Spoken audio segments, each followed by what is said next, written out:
waa guuleystayaasha horyaalka Soomaali Premier League ee dekada oo labadii bilood ee la soo dhaafay si wanaagsan ugu diyaar garoobay ka qaybgalka tartanka kooxaha bariga iyo bartamaha Afrika 2018 oo martigelinaya wadanka Tanzania. Diyaar garowgeena waa mid aad u wanaagsan rajada tartanka aan ka qabnana waa mid aad u sareysa maxaa yeelay waa waqti ayaan u soo qaadanay waxaan rabnaa in aan tababarkii iyo diyaar garowga aan sameynay mir dhalkooda aragna hadii Ilaahay yiraahdo. Waxay ku xareysnaayeen tababar adagna ay ku qaateen garoonka jaamacadaha ee degmada Hodan tan iyo horaantii bishii May.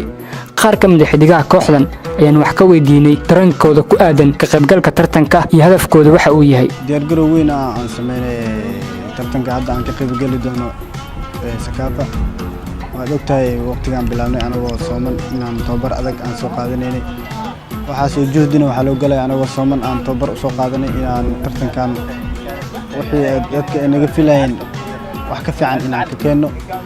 kuwan misaa'ida ugu diyaar garownay si weyn baan ugu diyaar garownay koobka Sakafa teamka dhamaantiisana waxaan maanta sameynay trainingkiina ugu dambeeyay aan ku jeelayna koobka Sakafa tigana waxa waaye in aan diiradda aan saarno bariga bartamaha Afrika Sakafa challenge cup oo ka dhici doono magaalada Dar es Salaam waxaan rajaynaynaa in aan asagana aan guul aan ka keeni doono diyaar garow fiican aan sameynay labadii bil hadda la soo dhaafay waxaan u diyaar garownay inaan ka qayb galno tartanka Sakafa bariga bartamaha Afrika insha Allah waxaan rajaynaynaa inaan meeshaas aan ka keenno guul dekada oo matalaysa dalkeena Soomaaliya labadii san la soo dhaafayna hanatay horyaalka Soomaali Premier League ayaa ku jirta group C oo ah groupka ugu adag tartanka bariga ee bartamaha Afrika waxaana ku weheliya kooxaha kala ah Yanga iyo Simba oo ka dhisan wadanka Tanzania iyo St George oo idana kamid ah kooxaha ugu adag ee dalka Ethiopia. groupka aan ku jirno waa sida sheegtay group adag runtii kooxo waaweyn oo ciyaara tartanka CAF Champions League-ka ay ku jiraan wana groupka tartanka ugu adag runtii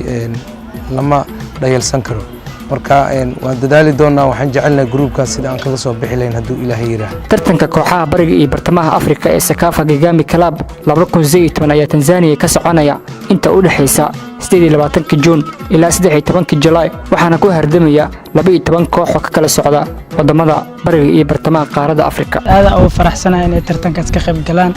sababtoo ah taageero oo ciyaartooyda dekada saaxiibadeeda aad u taageeraa khaasatan kabtankeyga Cabbaas Amiin Maxamed guul aan urjeena inkastoo tartanka uu dhib badan yahay waxaan inay dadaalaan urjeena iyo guul. Yusuf Al-Nur Cali oo ah tababaraha kooxda dekada ahaana maskaxdii ka dambeysay hanashada horyaalka Soomaali Premier League labadii fasal ciyaareed ee la soo dhaafay horeyna tartankan ugu qayb galay isagoo ciyaaryahan ah ayaan wax ka weydiinay si ay kooxdiisa isku diyaarisay iyo waxa ay sanadkan ka keeni karaan ciyaaraha kooxaha bariga iyo bartamaha. rajo ayaan leenahay rajadeennana ma aha mid aad u liidata rajo wanaagsan ayaan ka leenahay marka waxaan jecelnahay oo Ilaahay ka rajaynaynaa in rajadeena ay noqoto mid aan rajaynaynay oo aan ka rajaynaynay tartankaas sida aan guul taariikhi uga keeni lahayn hadii Ilaahay yiraahdo.